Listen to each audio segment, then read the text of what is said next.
Hey, and welcome back to Reliving My Youth. My name is Noel. My guest this week is Mark Bryan. Mark is the lead guitarist and songwriter of Hootie and the Blowfish. Mark recently released his latest solo album, Popped, to rave reviews.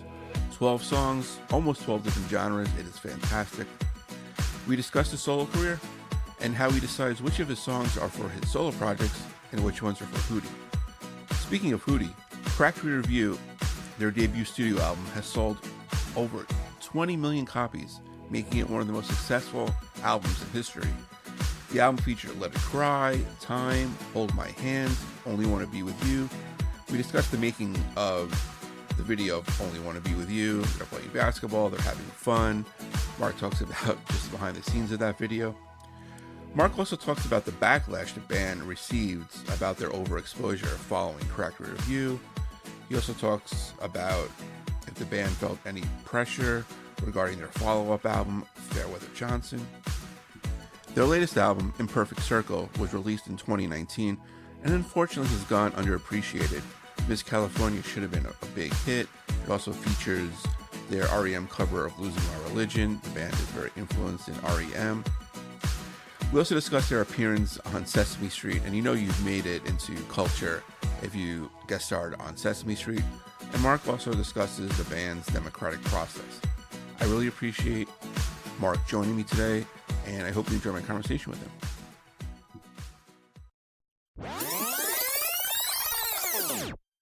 So Mark, thank you so much for joining me today. I really appreciate it. Yeah, man. Thanks for having me. Yeah, but before we kind of look back and talk about the band, your latest solo album, Popped, came out in the fall, and congratulations on it. It is fantastic. Thank you much. I really appreciate you taking the time to check it out. Yeah, of course. You got 12 songs on there, and if you kind of spin the wheel with 12 different genres and the wheel stopped on a particular genre, there'd be a song on there on that album. It's like amazing. You can't categorize it. And I guess now, because record sales are in the tank, unfortunately. If this album came out like 30, 40 years ago, you couldn't really classify it, couldn't put it in a section in a music store, or a record store. It is fantastic how many different genres on the album there are. But was that planned or just kind of came organically? Yeah, came organically. It's over the years as a like a musician that's trying to get better at my craft and learning different instruments, and then as a producer who's learned how to put down all kinds of different tracks for songs and different genres and stuff. I think my palette is pretty wide open right now. And so as I write songs and as the ideas come to me, I can let them go in any direction I want pretty comfortably now and find a way to make a nice version of that recording or a nice recording of that, type of song. And if it means bringing in some friends to play other instrumentation, to help do that, I know everybody around town that can do one thing or another, and I can find somebody, and so that part is kind of, it's fun to bring in friends to play little parts here and there, and then it's nice to be able to add parts that are in my head myself on instruments that I just if I think of it that day, me and my engineer can get together and put a part down on, a lot of different instruments at this point, and so it's a lot of versatility. And so it allows me to take an idea as far as as I can. Right. And it's been, I would say, almost about 25 years since your first solo album came out. Yes. Yeah. So what's been like, how different was the recording process of Pops compared to your first album? When I did 30 on the Rail, it was like the old style of like, let's get it done as quick as possible. And I had a great band for that record. Don Dixon was the producer and bass player on my first solo album, and then Peter Holsapple, who was playing with Hootie at the time, came in and played keyboards on it, and then um, Fred LeBlanc, the drummer from Cowboy Mouse, is the Mm. drummer on my first album. And so we all converged in Charlotte at Reflection Studios for about 3 to 5 days, I guess it was, of tracking, because that's what you do. Right. That's what you did back in the day.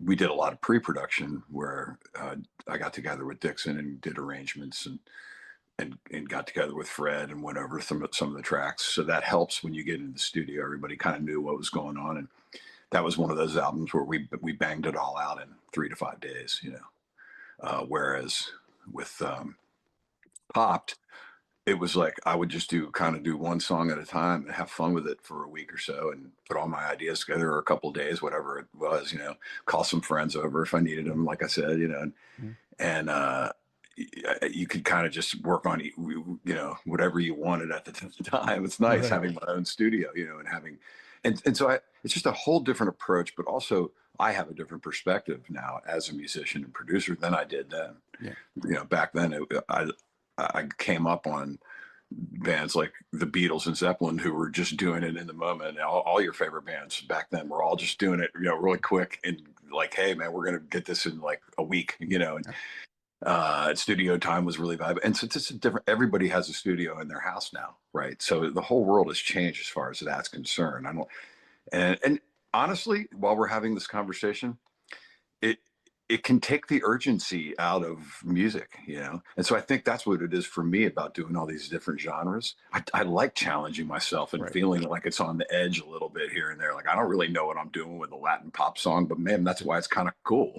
You know what I mean? And so I think that that's what I'm doing, is I'm challenging myself to keep that edge and keep that urgency in my music. Yeah. And don't change a thing. Fantastic, by the way. I won't. Thank you. Yeah. Yeah. No, you're right. That's a great example of it. And thank you for the compliment. Yeah. Oh yeah, of course. And you released, you know, a couple songs, you know, here and there before the album release. And I feel like that's kind of like the way artists do that now, because you release an album, the 12 songs go together, they kind of fade off into the sunset in a couple of weeks. Now it's kind of like you tease them, you know, the fans, yeah, now a song every couple of weeks. It kind of like keeps us going until the full album comes out, maybe a couple months later. Yeah, that's exactly right. I didn't want it to be like, here's the album, see you later. Yeah. And so I felt it was nice to introduce 7 of the songs prior to the release of the record. And, you know, the 7th one being released on the day of the release of the record. So I had never, you know, done it that extensively before, but I did something similar on my last album, on Midlife Priceless, where I did 5 or 6 videos, but they were kind of after the album was released instead of leading up to. Yeah. And the only reason I did it different this time was because we had the tour. Right. And so I used the tour as a platform to release and talk about the songs leading up to the album. And just because I knew I'd be around the band and in front of a lot of people, and, you know, just have that exposure, have that opportunity. Yeah, no, that's smart. Yeah. Absolutely. Yeah. Like Coasting is, you know, fantastically yacht rock, Beach Boys, you know, type. It's so funny that yacht rock is now being used as a compliment.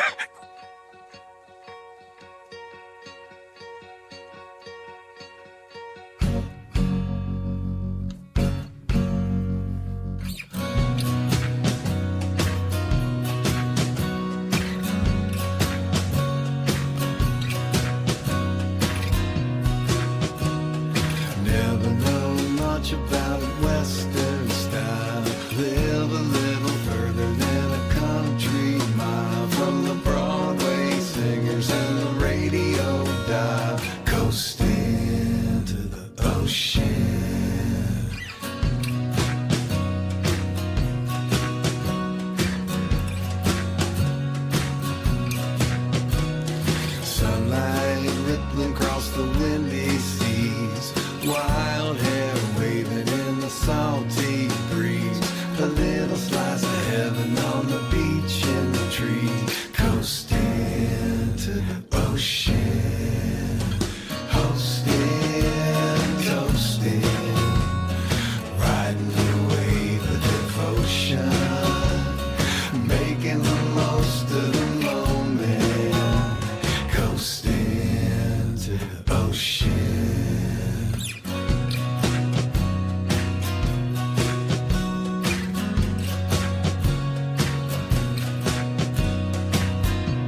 sinking in the Carolina sand. Tip another bag and sing along with the band. Coasting to the ocean.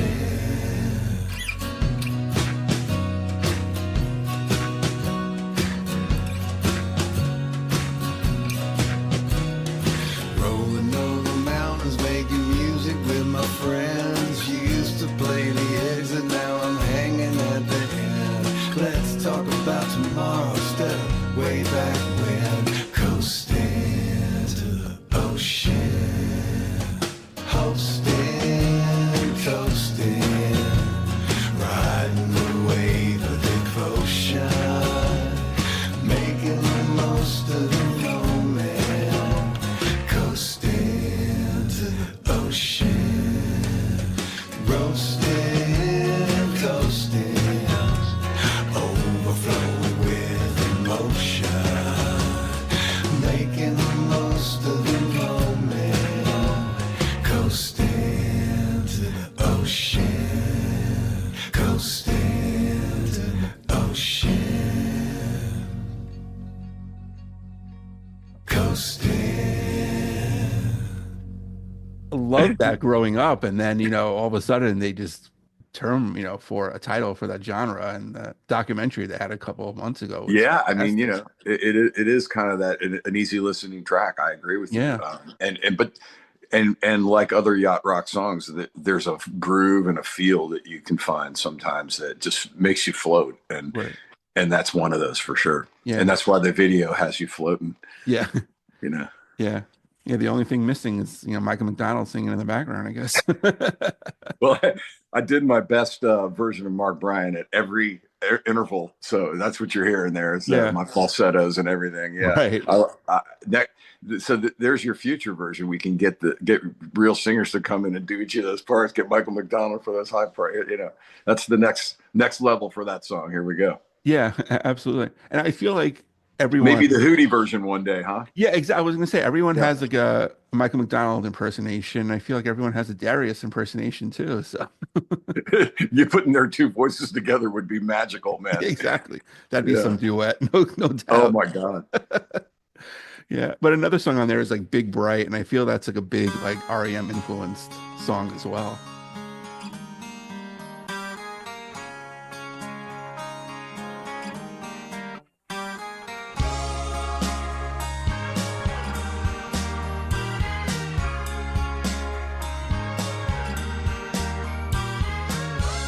Big bright shining lights are what I'm looking for.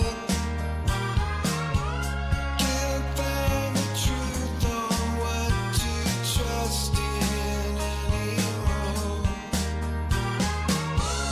Some call brilliant minds that lead us into war. Thankful when the morning sun cascades across my floor. I believe in nothing, 'cause that's where everything comes from. Even God is nothing you can't put your finger on.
I only noticed that after the fact that it was how REM-ish it is.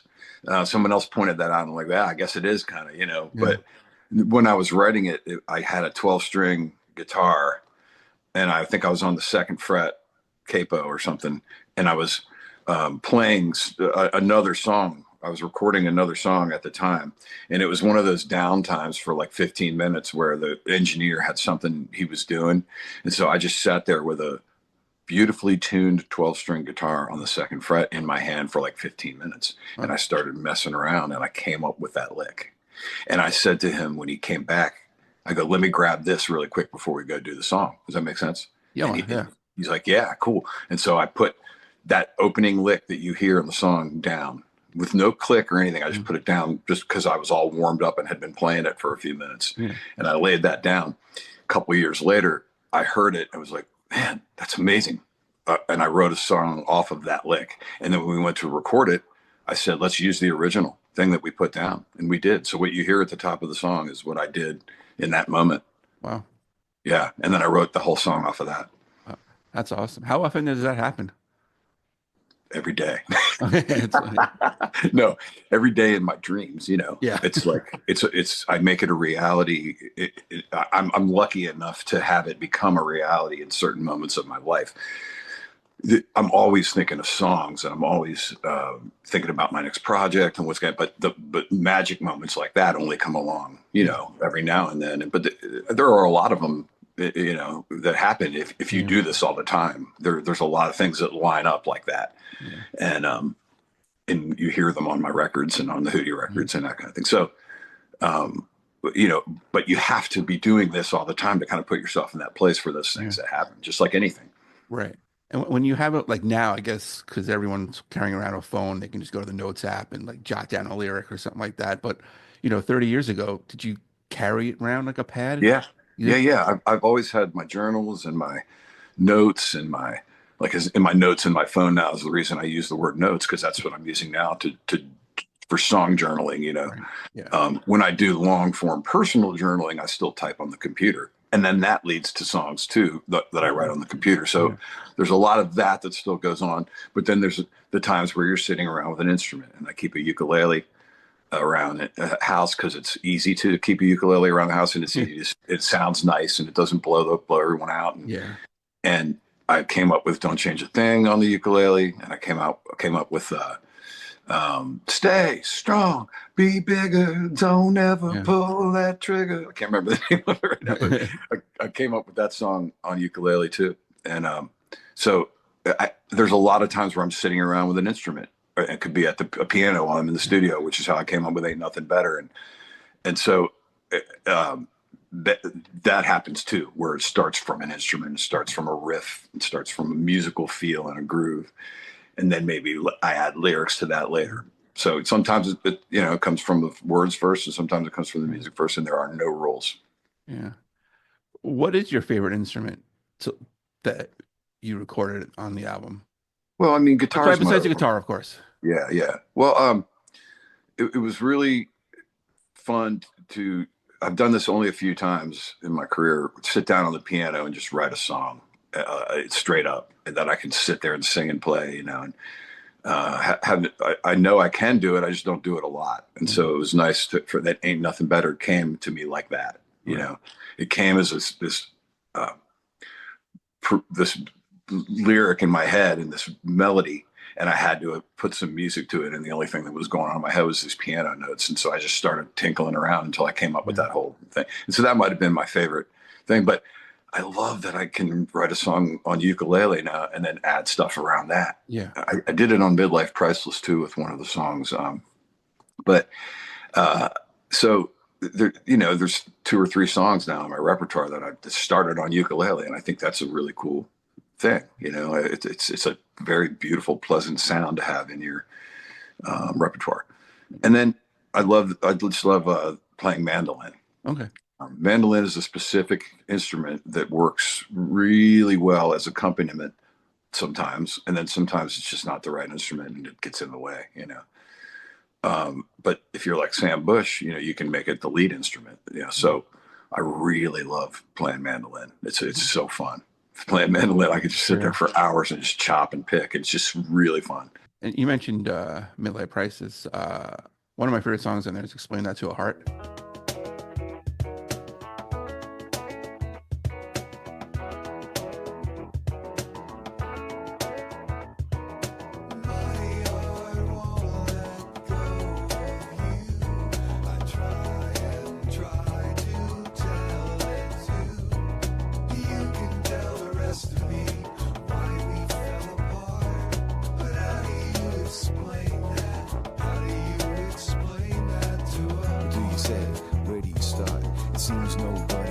That far.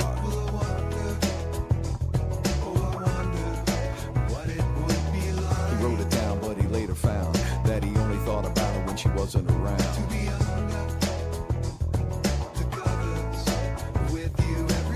It's like a hive where you never arrive. You keep buzzing around until you're barely alive.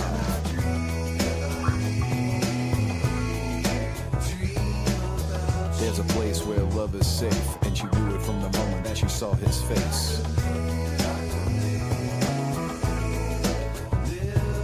He knows someday that he's gonna die, but he won't stop living if he keeps on trying. He can't stand it.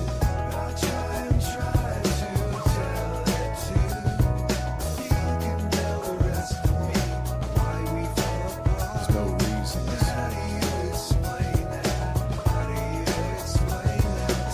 What do you say? Where do you start? It seems nobody ever gets that far.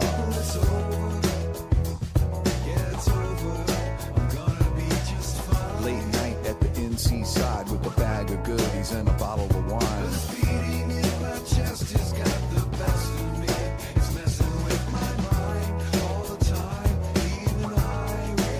I'm infected. It's injected. But you wrecked it.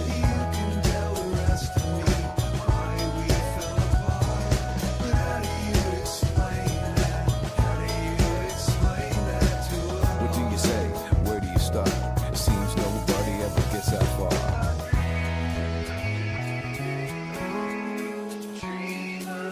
There's a place where love is safe, and she knew it from the moment that she saw his face. He knows someday that he's gonna die, but he won't stop living if he keeps on trying. He's on lockdown. He can't hear you. There's no reasons.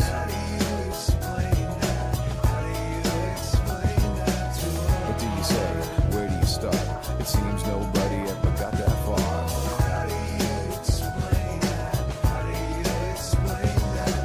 What do you say? Where do you start? It seems nobody ever gets that far.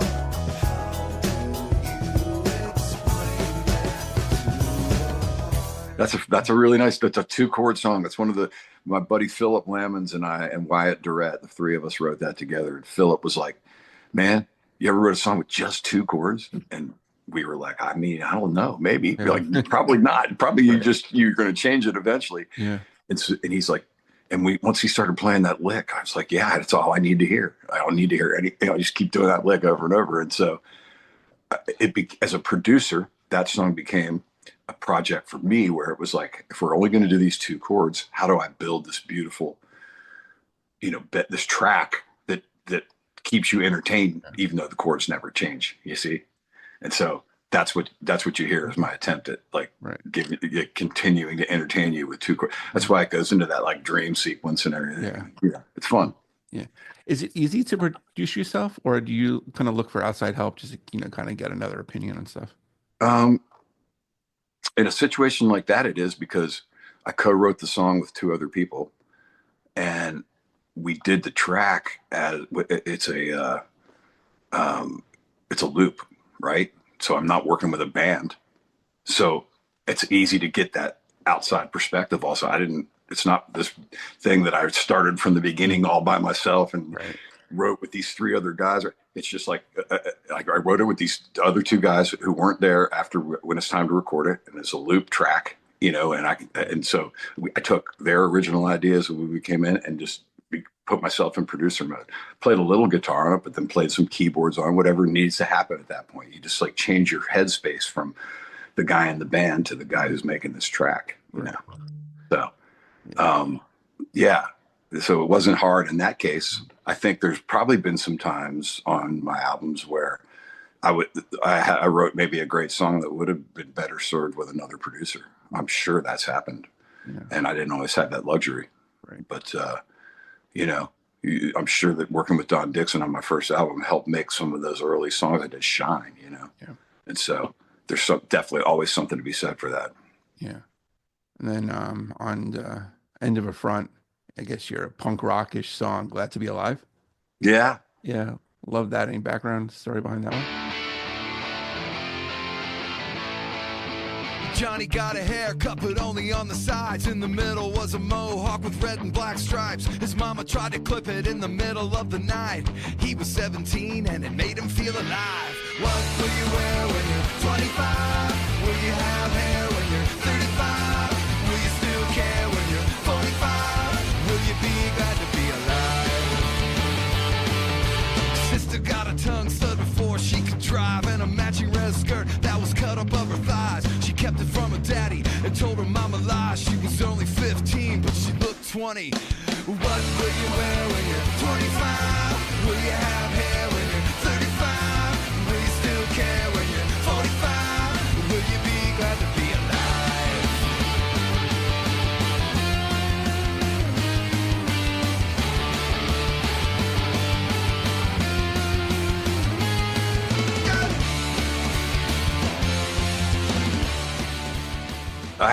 I actually did have a friend kind of produce that, Nick Brophy.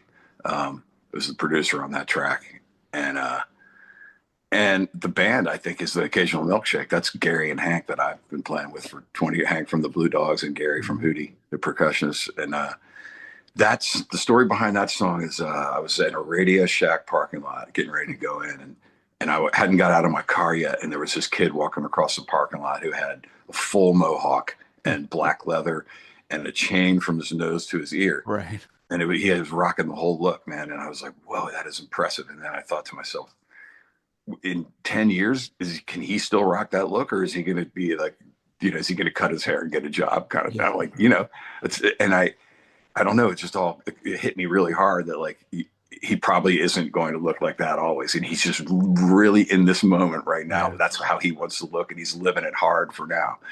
And it made me realize like whatever moment you're in, I guess I was like 30 something at the time, you'd be glad to be alive.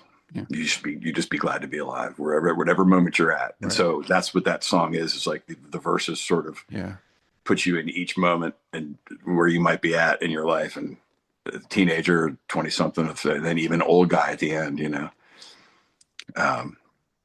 will you say a prayer when you're 75? Yeah.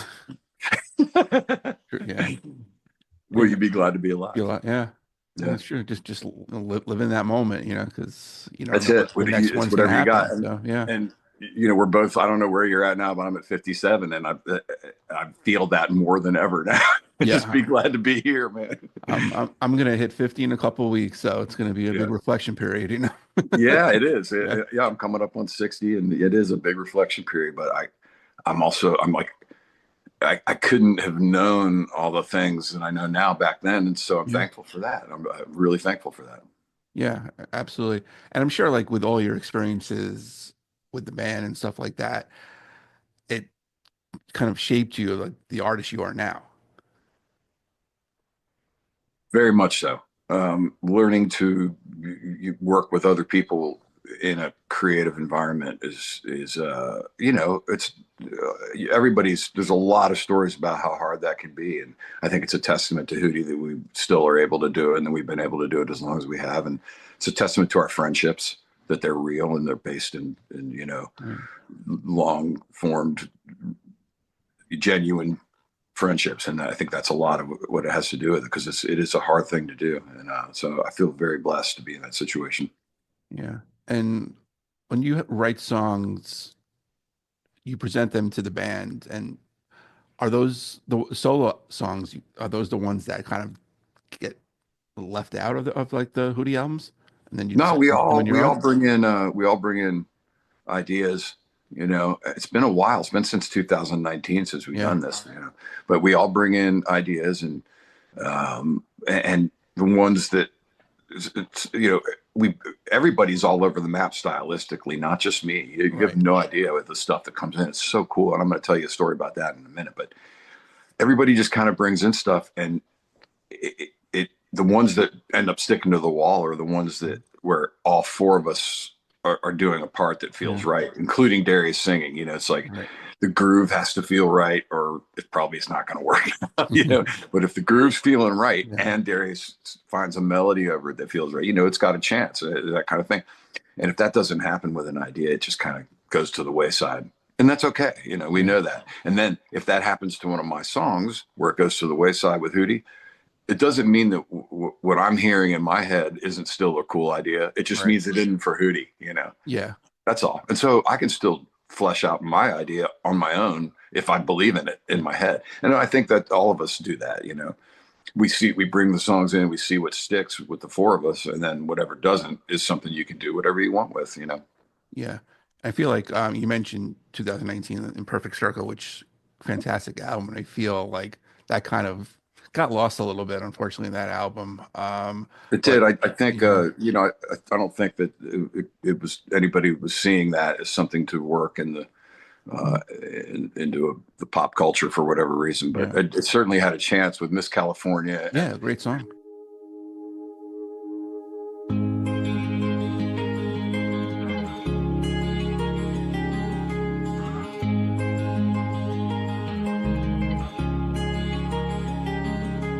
Blue jean shorts and a sweater. I didn't know if she was hot or cold. I told her on the day that I met her I was never gonna let her go. There's a spark in her eyes when she's smiling, lights a fire in my soul. When she touches me, the flames get higher, and it's burning out of control. The years go by, my heart knows I miss California. Highway 1, halfway to Hollywood, Miss California. Sunset dimming and the water never looked this good. I just wanna watch her all day, but she comes in and out like a wave. She puts her moonlight lips on my face, and she goes, there she goes, Miss California. Putting X's on the page, counting down the days until the summer was gone. Sex on the beach and her older brother's weed, Polaroids and copper tone. The years go by, my heart knows I miss California. Highway 1, halfway to Hollywood, Miss California. Sunset dimming and the water never looked as good. I just wanna watch her all day, but she comes in and out like a wave. She puts her moonlight lips on my face, and she goes, there she goes, Miss California. Oh, Miss California. Yeah, now,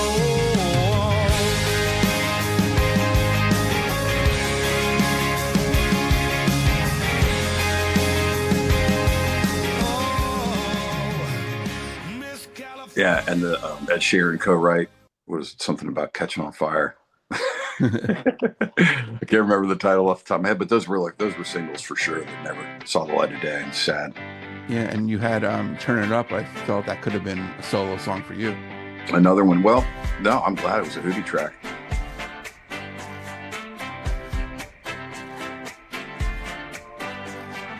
Once there was a thankless leader, blinded by a golden ring. Now there's no more peaceful gatherings. Take me across the aisle now, baby. Let me see how y'all get down. Take a hopeful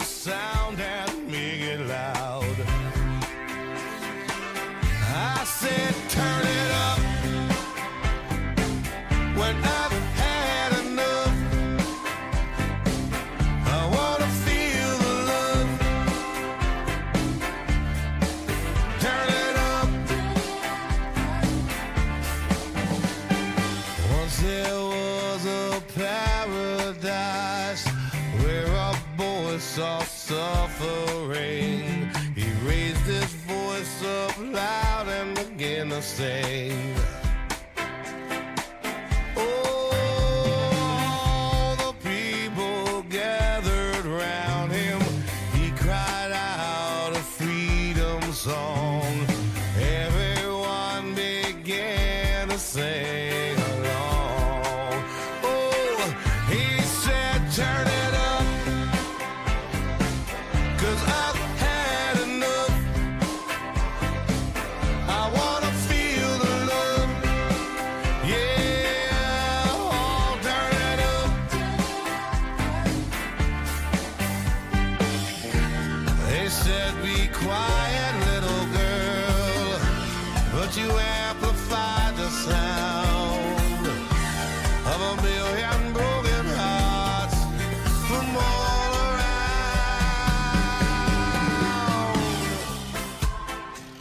But I agree with you that Imperfect Circle had some overlooked tracks. Yeah, and it's unfortunate because I don't know if just the landscape of the industry, and I don't know if people really wanted another, or I just say want another Hootie, just didn't expect it or wasn't looking for it. But it's right up there with the rest of your work, I feel. Man, I appreciate that. Yeah, it's hard to say. I feel like a song like Miss California could have done really well if you put it on like Spectrum Radio at Sirius XM, but yeah, perfect for channel. whatever reason, that connection was never made. I mean, to me, that would have been so obvious, but I don't know what happens, man. Yeah. That's a whole nother story for another time. And even then I wouldn't know how to answer any of your questions. Like, right. Exactly. It gets bigger than you so quick. Yeah. Sometimes, especially when you're in a Democratic band, Yeah. Yep. Do you feel, I mean, it's always good for you guys to be like, all have the same say. But do you feel like if, say, one of you was kind of the leader, that would have changed things? Yeah. That was a 3-to-1, situation, and that's sometimes that happens in our band, and you have to accept what happens. And, but we've never had hindsight about it. We never second guess, there's all that question you asked me, we apply to every record we put out. There's always a different way we could have gone, and sometimes one person, it happens where they get outvoted 3-to-1, and that's just the way it goes. And here you have the career of Hootie and the Blowfish, and it's been a pretty damn good one. So yeah, I wouldn't second guess one thing. I love those guys, and I love, I don't love every decision we've made, but I love who we are as a band and people, and our place in the industry. I think we've made a bunch of great records and played a bunch of amazing tours and entertained people for our entire adult lives, and I love it. I love being part of it, and I couldn't be prouder. Yeah, I mean, it's probably better off that you guys are also friends. You had all the success and it worked out, rather than just one person be the leader, break up, and then never talk to each other again. Yeah, I mean, that just didn't happen for whatever reason. Yeah. Everybody has led this band in different times and in different ways, which is really cool. It's a true democracy in that sense. Right. No, that's great. And, guys being, influenced by REM, your cover of Losing My Religion on Imperfect Circle is great too. They certainly, they paved the way for us more than musically, for sure.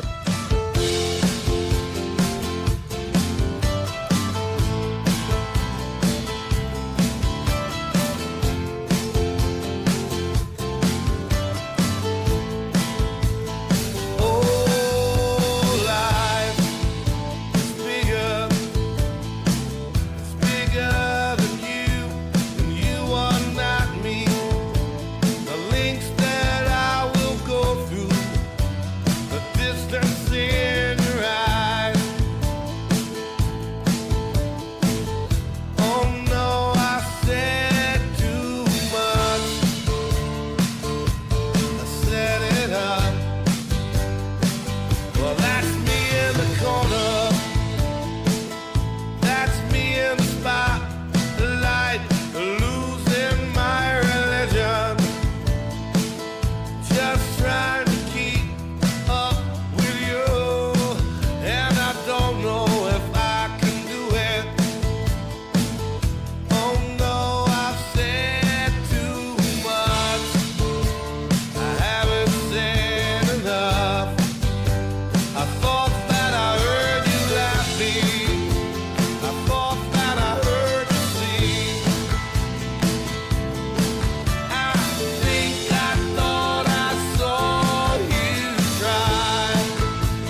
and brought me to my knees pale. What if all these fantasies come flailing around? Now I've said too much. I thought that I heard you laughing. I thought that I heard you sing. I think I thought I saw you cry.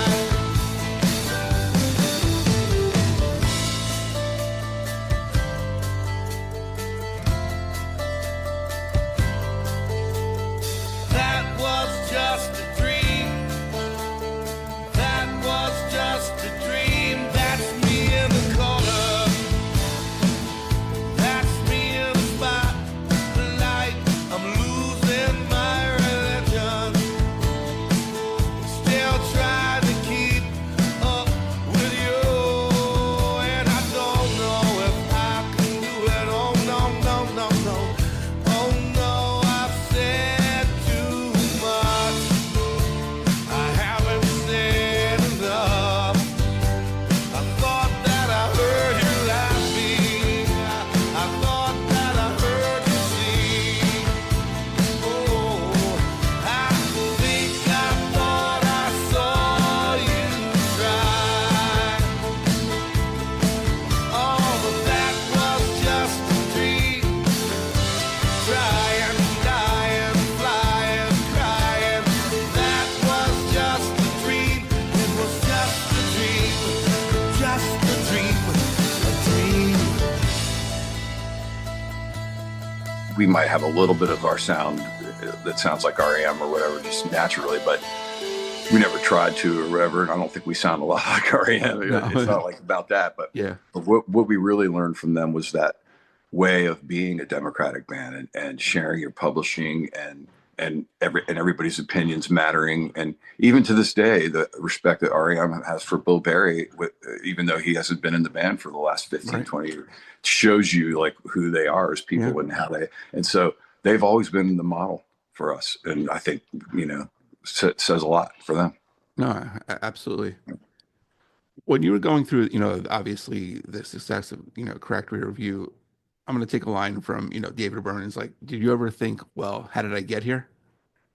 Yeah, there was when Cracked Review blew up in 95 and 96 and we ended up on all those award shows and winning Grammys and everything. It felt like too much too soon. I felt like we were still in the middle of earning it.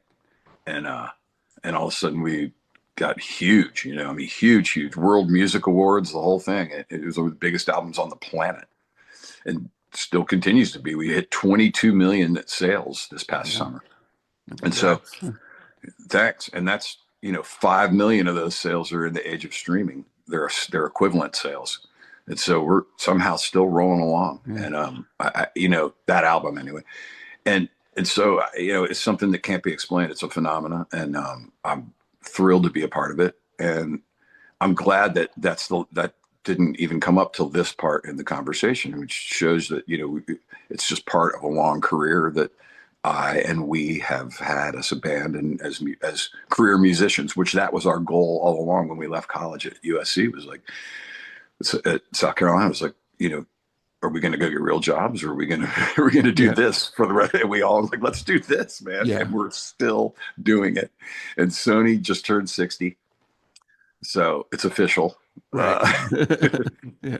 We have a Hootie in the 60s now. And, and we're still doing it. And so what a blessing, man. Yeah, no, congrats. I mean, like I said, Imperfect Circle, it was fantastic as well. You're putting out the great music. You can't go anywhere without hearing a Hootie song, which is great, by the way. But going back 30 years, was there kind of a backlash a little bit because of hearing a song every 3 songs? There was.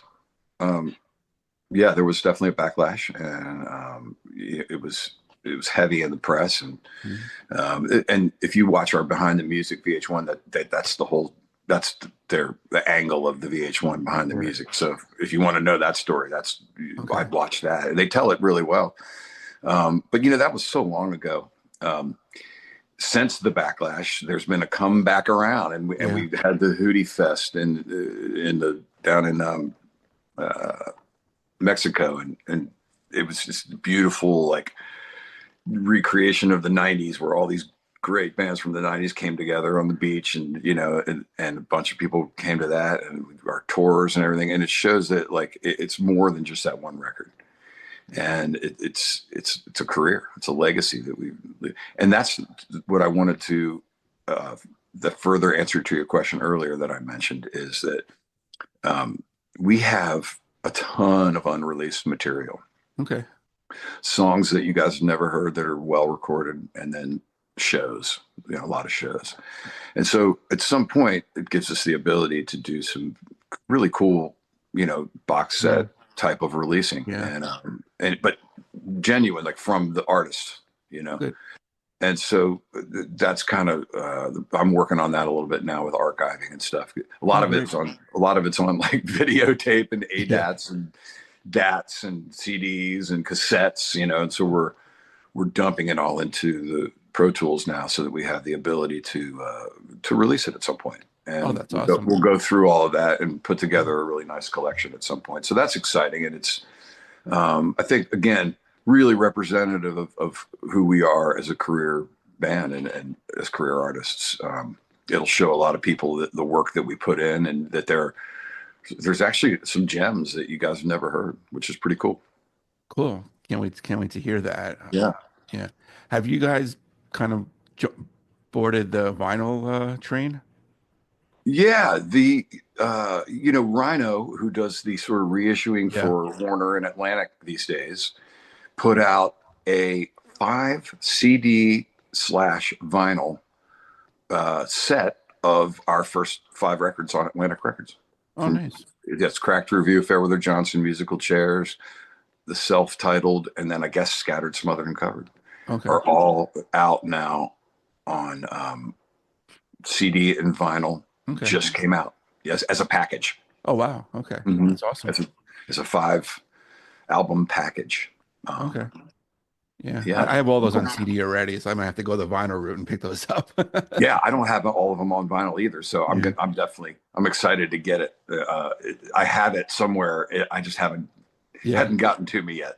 Right. Yeah. Yeah. I'm glad vinyl kind of made a comeback, but I'm happy that cassettes have not.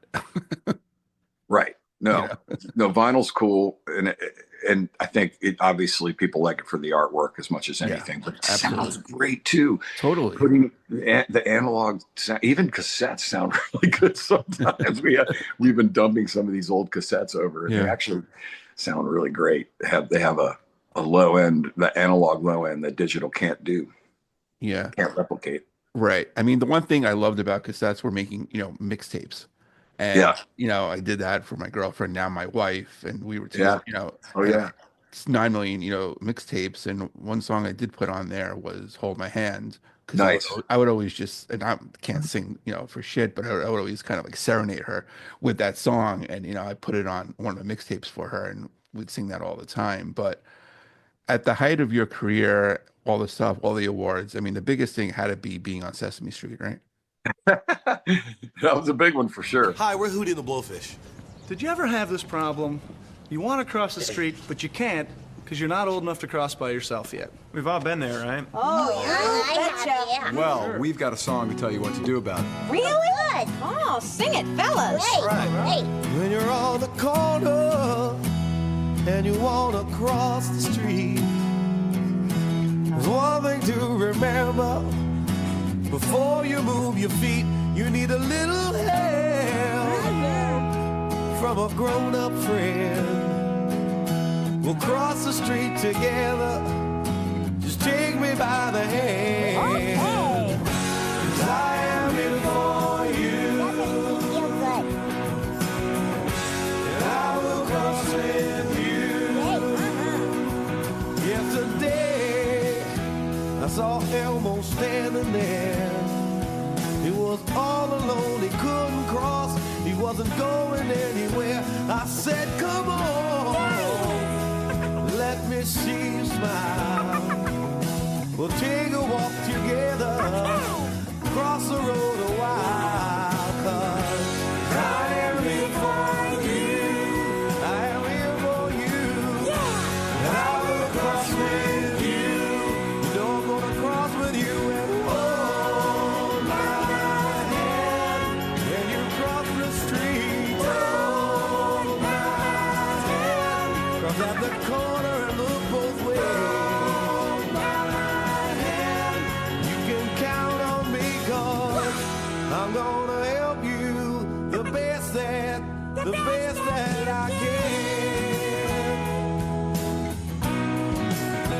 Just standing on the corner can be such a waste of time. But we can fix this little problem.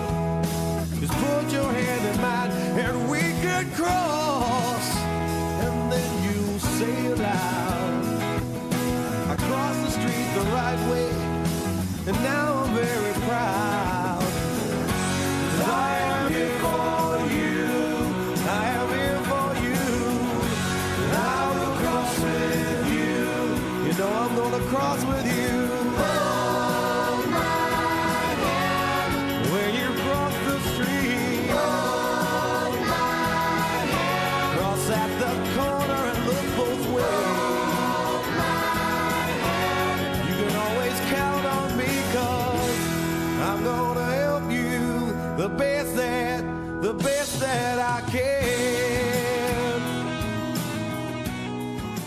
It was, I had one of those like completely just surreal moments of like, remembering Oscar the Grouch as a kid, remembering Big Bird as a kid, and then getting to see the backstage behind the scenes of like the trash can for the Grouch and seeing how it worked, and getting to see like the Big Bird thing just over in the corner not working at all, you know, just standing there, like just seeing it, like, oh, just so weird, man.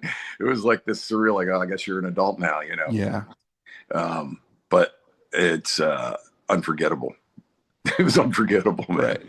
And people, it's funny how much the footage from that will resurface. Yeah. And people, it's usually with people that have kids that somehow it'll pop up and they're like, oh my God. And then they post it or whatever. So every 5 or 10 years, that thing pops back up for sure.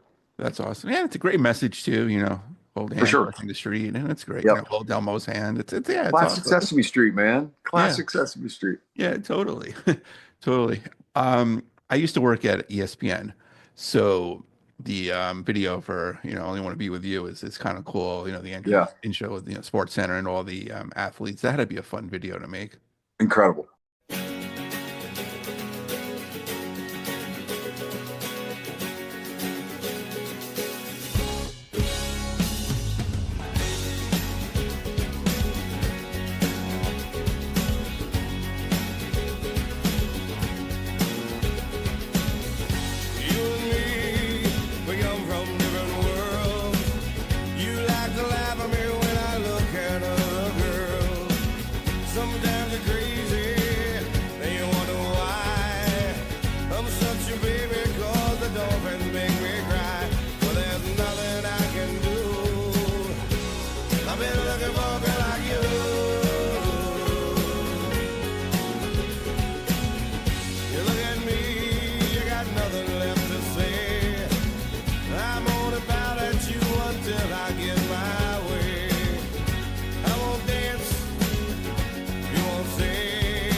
Incredible.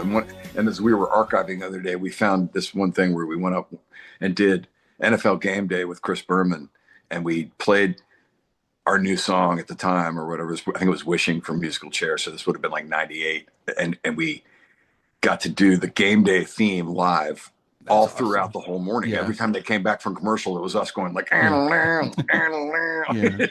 was so cool, man. We had a great relationship with ESPN. But yeah, making that making that video was fun as hell. We had Freddie Couples. Yeah. And I mean, just think about this, dude. You know how videos go. They're like, oh, do it again. So we just got to sit there and watch Freddie Couples hit beautiful tee shots for like an hour and a half while they're, oh, could you do it again? We're going to catch you from this angle. Yeah, exactly. And then hanging out with Gary McCord, who's just always a trip and so much fun. And I guess Jay Haas. Okay. Little known fact that PGA golfer Jay Haas is in there. And God, yeah. And then we got to play basketball against NBA greats. Yeah, like was it Alonzo Mourning and like Walt Williams and stuff. Muggsy like that. Bogues, Walt Williams, yep. Yeah, Alex and English. And Alex English. Yeah. Famous Gamecock, Alex English. Yeah. So yeah, that was really cool. Yeah. And I'm sure Darius was like living the life with Dan Marino, I'm sure. 100%. So all the stuff we just talked about was shot up in Maryland, where Dean and I are from, and that's why we were at College Park with Walt Williams doing the basketball stuff. Yeah, and then we were at 2 golf courses out in Montgomery County with Freddie Couples and Jay Haas. But separate from all of that, Darius flew to Miami and threw footballs with Dan Marino. Wow. Yeah. And then obviously the Sports Center guys did their thing in studio, which made it just so cool. Exactly. Dude. Yeah. Yeah, that's a great video. Yeah, absolutely. That was Darius's idea, by the way. Okay. We used the same director that we worked with for Hold My Hand and Let Her Cry. Okay. And we liked the guy. And so he was like, what do you guys want to do for this? And he kind of let us make the calls. Like it was Darius saying, like, we should do an episode of Sports Center for the video. Brilliant idea. Yeah. And then the director let us set up the scene. So like when Dean gets capped by that was me, like let's, let these guys shine a little bit. So like you see like Muggsy Bogues score over all 4 of us, like he weaves around. Yeah, that's of course set up, but like it looks awesome, Right.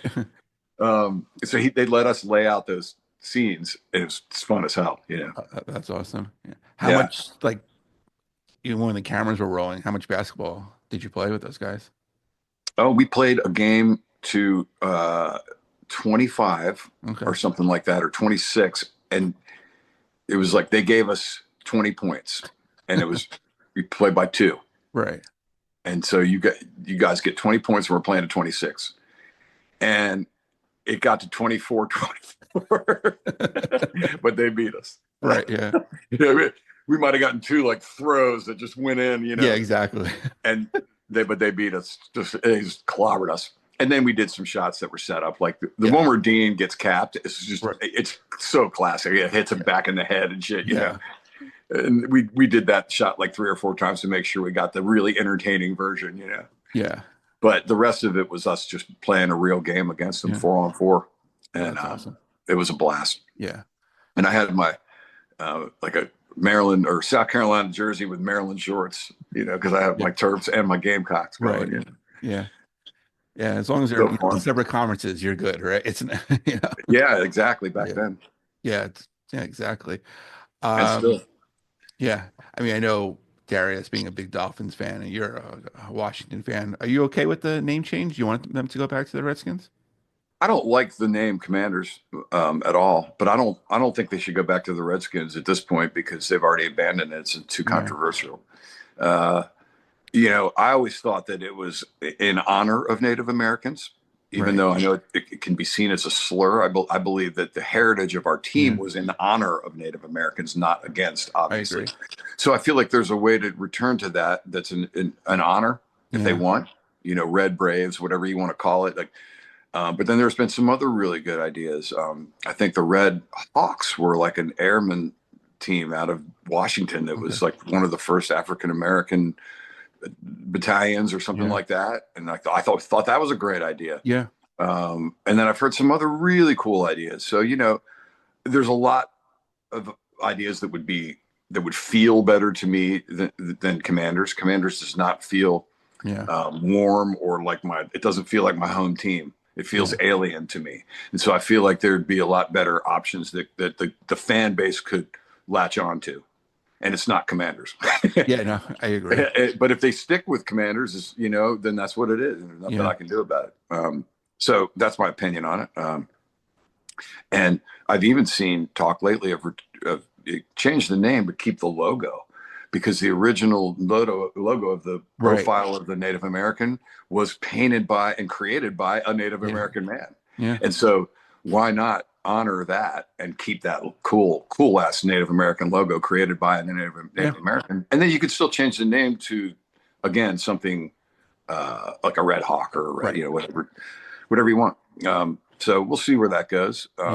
But, you know, the most important thing is I remain a devout fan from growing up in the area and having a great history and tradition with the team. And it was always about the players and the Hogs and Riggo and Sonny Jurgensen and even Sammy Baugh, who was before my time, but just talking about it with everybody and just that whole heritage. And I still love the players on the team today. Love them. I'll be talking about these guys in 30 years, just like I did the guys 30 years ago. I mean, and so I absolutely love the burgundy and gold. I love the W, and I love the players, and that has never changed ever since I was a little kid. Right. So that part of it is just fun, man. It's just one of the more entertaining, fun things in my life. You know. Yeah. Especially by far not the most important thing in any way. Right. But I'm invested in it. I have heritage. I enjoy it, you know? Yeah. I mean, especially the year they had this year. I mean, Jaden Daniels is a stud. Yeah. It made everybody care again, you know, which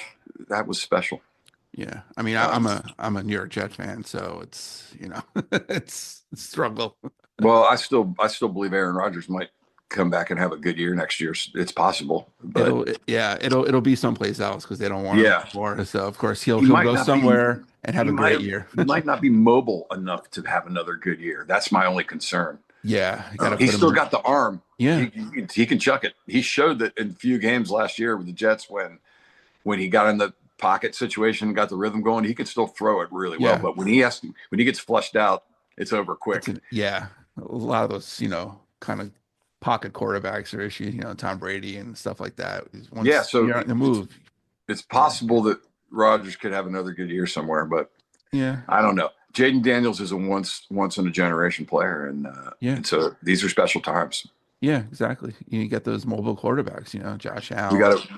Now we have to build a great team around him, great line, and just keep going down the path we're going right now. Yeah, I mean, unexpected, but that division is yours and Eagles, so it's going to be a tight race, both. Yeah, the Eagles are showing us what you got to do to be great. So we need a line on both sides of the ball like they have. They have the best. They have the best offensive line in football and almost the best defensive line. That's what we need. We need to beef up there. Yeah, exactly. I mean, when you don't have to blitz at all and you can get to the quarterback with just your defensive line, that's pretty good. That was impressive. Yeah, no doubt. Yeah. I went to school up in Buffalo. I hate the Bills, by the way, but I discovered 5440 back then in the early 90s and saw them in concert, and I heard I Go Blind, and then I heard your cover, and I'm like, oh wow, that was kind of obscure. So how did you guys discover 5440?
college radio in the 80s, and we started covering it in like 86 or 87. Oh, wow. And Okay. it's the longest running cover that we still do today. That's awesome. Yep. It's a great song. Great Yeah. guys. We got to tour Canada and do a few shows with them back in the late 90s. And it was great connecting with them and sharing some love and sharing the stage and all that kind of stuff. And Yeah. I heard a story that they performed the song sometimes and people thought it was a Hootie cover. Oh, hilarious. Yeah. Yeah. No, I never heard that. Okay. But, I think Neil Osborne said that. Yeah. Yeah. Neil was, that's really funny. I've never heard that, but when we toured together, he was really thankful on stage towards us, for covering the song. And then we would do it together. And it was super cool. And they're really good guys. Do you know that when they were, when we were like 88, when Hootie was already covering Baby Ran and I Go Blind and Take My Hand from the first record. Right. Not Hold My Hand, Take My Hand. Yeah. And they played the original 930 Club in DC the summer of 88. And I went and I met them backstage and told them, maybe we cover your songs. Dean might've been with me. I don't know. Okay. I can't remember. I don't know if he was or not, but we told them, hey, we cover your songs. And so we got to meet them then. Oh, that's great. And then all these years go by and the Friends soundtrack just blows the song up. Yeah. And then we toured with them right after that. So what a great full circle reconnect. Right. And they remembered us being backstage at the 930 Club and everything. Oh, that's good. Yeah. Yeah. Super cool. Right. And I'm hoping that like song kind of gave them a little more life outside of Canada as well. It certainly did. Yeah. That's what I mean by how thankful Neil was on stage, because I think it opened up some opportunities for them here and there. Financially and also on a entertainment level for use of the song, so and it's funny, I'm making one of the projects I'm working on right now is something I'm calling Undergrad Garage. And it's a look back at college radio in the 80s and how it affected all the music that came after in the 90s and 2000s, and how influential that period was. And 5440 is the first that's the first song I play because of that story of how we heard that song on college radio, and then then the rest, And so they were right in the middle of that late 80s era, just a great band that, and then they had that second album with Ocean Pearl. It was a big college radio hit, dude. Yeah, I mean, they were a huge part of that scene. So I'm like writing about them and talking about them in my piece right now. Oh, that's great. Yeah. I mean, that was like the biggest takeaway I got from going to school up in Buffalo, was just hearing all the great Canadian bands that I wouldn't have heard otherwise. And, just fantastic. And hear how great the Tragically Hip were and awesome up there. And then here they're like, okay. Right. See them in small clubs here, and they're seeing them in football stadiums. Yeah, exactly. Blue Rodeo is another band that's in my piece that was they sounded almost like an Americana band or something, but they're full on Canadian, but their lyrics are about their perspective, so it's really cool. I was always a big fan of that, and Tragically Hip were great. I remember seeing them at a festival one time, being blown away. Yeah, absolutely. And you mentioned, covering 5440, the covers album you guys did was fantastic. And I was able to discover the Reavers. The Reavers. I was mispronounced, because of the band, because your cover album, I never even heard of them before. So I got into their music because of covers. Another band we kind of discovered around college radio. And Darius used to work at a record store called Sounds Familiar in Columbia, South Carolina. And he dug up all kinds of cool stuff there too. And we were just huge Reavers fans from early on. Yeah. Their first album that came out as they were Zeitgeist. Yeah, that's right. They had to change their name. Huh? And they had to change their name. Yeah. And we were listening from Zeitgeist on. The song that we do, Araby, was on the Zeitgeist record, Translate Slowly. And one of those just mind-blowing college rock songs. Like the energy in it is so good, man. the drummer, it sounds like he's just falling out of his seat the whole time. I mean, it's just so freaking good. Yeah. Yeah, they have a song. I forgot what album it was. Might be Saturday. That album. Saturday's a Yeah, beautiful, beautiful yeah, record, man. yes. God, it's a Secretariat. beautiful. That's And on by the way, Secretariat. produced by Don Dixon. Oh, look at that. Yeah, Saturday was produced by Don Dixon. Which song were you talking about? Secretariat. Oh my God, I love that song. Yeah, It's such a good love song about a horse. Yeah, it's great. Amazing song. Yeah, yeah. So, did you seek out Don Dixon because of the Reavers? Well, Don Dixon he co-produced the first two REM albums, Murmur and Reckoning. Yeah. He did the first two or three, all the Smithereens records. But that first Smithereens record blew our minds in '87 or whatever, that '86. And then he did the Reavers. Okay. And then he did Guadalcanal Diary. Oh, yeah. And then he did that dump truck record that we love so much with like boom, boom, boom, boom, boom, boom, back where I belong. And like Positively Dump Truck. He did, and like you look on that record, we fell in love with that record. You look on the back, produced by Don Dixon, you know. And so he did like this slew of records between, I want to say like, 83 and 89 that just were records that we were listening to all the time. And his name kept popping up. And so we were huge fans. And then on top of that, he was putting out his own solo records, Don Dixon records. And Darius was listening to those. It sounds familiar. And they were also in the college radio circuit. Okay. But they weren't as big as like REM and Replacements. So they were just these little Don Dixon side solo records. But his voice, oh my God, he's got this incredible, beautiful, like bluesy, soulful voice. So Darius fell in love with that and started playing the Don Dixon records that sounds familiar all the time and fell in love with him. And so we started covering and then he'd play it in the van. That's how it always worked. Whoever was driving got to play their shit in the van. Okay. So Darius started playing the Don Dixon and we all fell in love with it. And we all started covering like Praying Mantis and Renaissance Eyes and all these incredible Don Dixon songs. Next thing you know, we get to meet Don and play with him, and he shows us Mustang Sally, and we're doing that with him. Like, oh my God. Like, he just turned us on to this. He made us a more soulful band. Don Dixon single-handedly made us a more soulful band because all we knew before that was like punk rock and energy. Yeah. And Don Dixon, the way he sang and the way he played bass when we were hanging out with him, just like, oh shit, you can swing your rock and roll a little bit, you know. And I guess like he just made us feel that. And Darius obviously naturally sung that way anyway. Right. Like, it didn't take long for us to figure out that he needed just to have some soul, you know. So it wasn't a conscious thing. It just happened from meeting him and hanging out with him. We felt it. And then he produced a track for us on Coochie Pop, our first CD that we did. Yeah.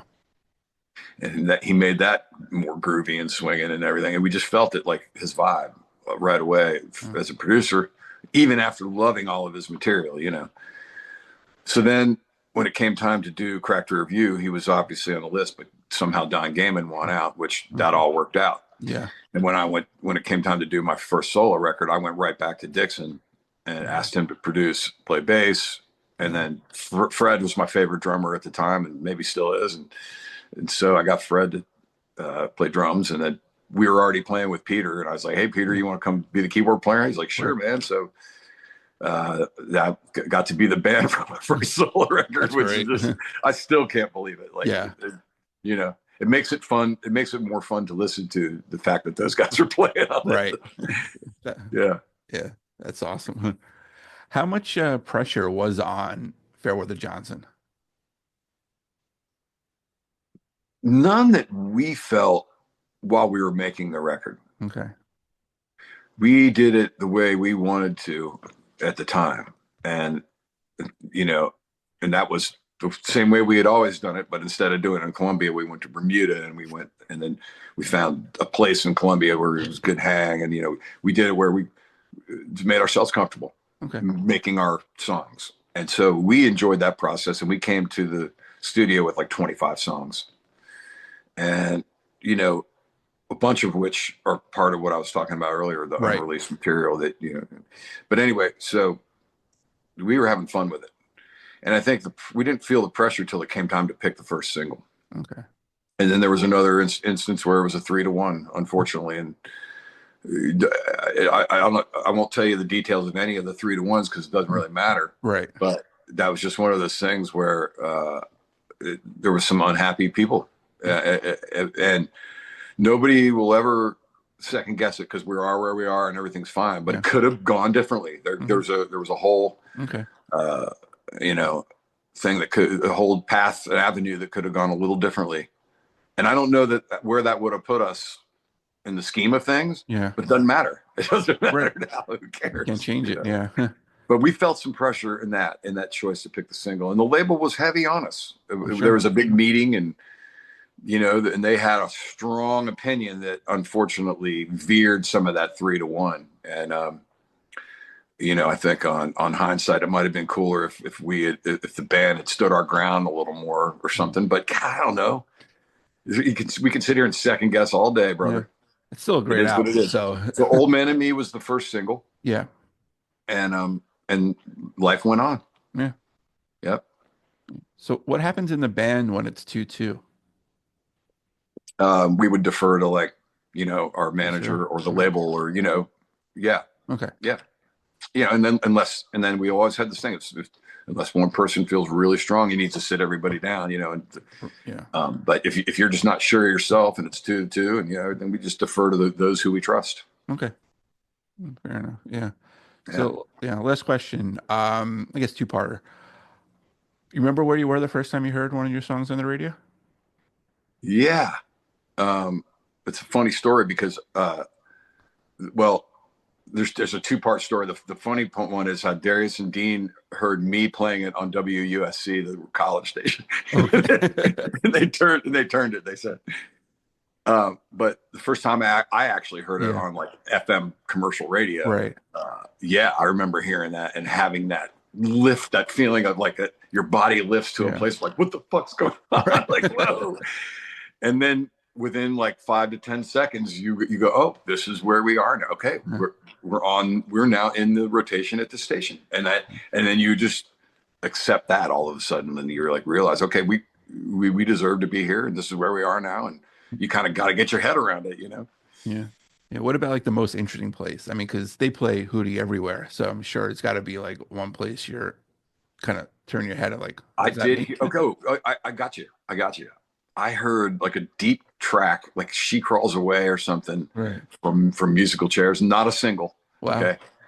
But a Muzak version of a deep track. And I think it was She Crawls Away at a Target or something. It was not a Target. It was somewhere else. It was some place in public. Yeah. And it was a Muzak version of a deep cut. Wow. And I was like, whoa. Your shit is in the system if they're deep cut, if they're Musaking a deep cut, Yeah. And so that was kind of the oddest one for me. Yeah. That's amazing. I wish I could remember. It was an elevator or a department store. Right. Yeah. It's great. And I'm wait, this is our, this is a Muzak version of our song. What the? Yeah. I think I heard a Muzak version of Let It Cry when I was getting dental work done. One of my favorites is that happened in the last few years is Post Malone's version of Only Want to Be With You. Yeah.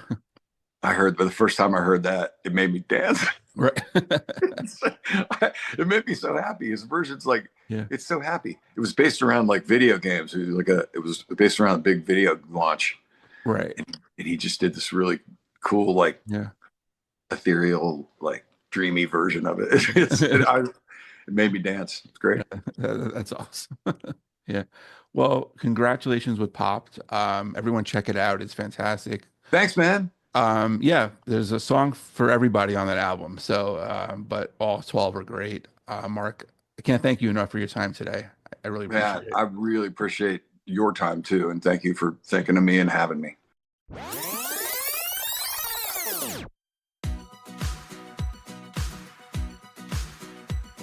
And a special thanks to Mark for joining me today. Go check out his solo work. It is fantastic. And go revisit Hootie's work if you haven't listened to it in a while. Mark's on X, formerly Twitter, at Mark Bryan Music. The website is also markbryanmusic.com. You can follow Hootie on X at Hootie Tweets, as well as Hootie.com. And if you have a guest suggestion, you can hit me up on X at the first Noel 19, or like the page We're Living My Youth on Facebook. You can go to iTunes, check out all the past episodes we've had, over 300 of them, and please rate and review the show. I would really appreciate it. If you don't have iTunes, not a problem. Show's on SoundCloud, Spotify, Podbean, Amazon Music, YouTube, basically wherever you can find a new podcast. A new episode will come out soon, I promise. Thanks everybody, and stay safe.